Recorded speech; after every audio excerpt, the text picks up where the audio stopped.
40 គីឡូ40 គីឡូ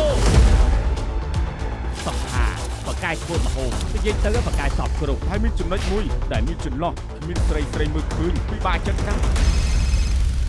ម្ដាយឯងនេះជីវិតគាត់ថ្លៃទេ អញទាល់លុយហើយយើងអាចឲ្យការងារធ្វើតែមិនមែនងាយទេ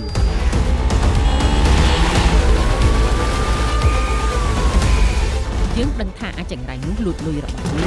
យើងនឹងឲ្យអញ200លានបើអញយកមកឲ្យយើងវិញ ជីវិតមនុស្សម្នាក់គឺខុសគ្នា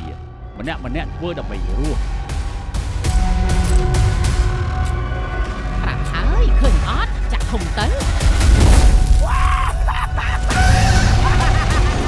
លេងម៉ៃជើងភ្លាមចង់លេងមករកជើងមក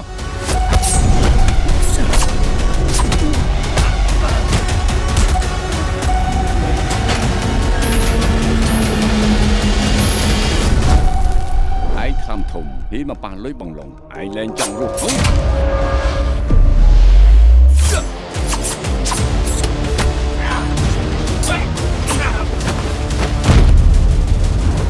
ចិត្តអស់ពេលហើយអាចជាខ្ញុំទៅវិភពទុកឲ្យយើងចិត្តអស់ពេលហើយ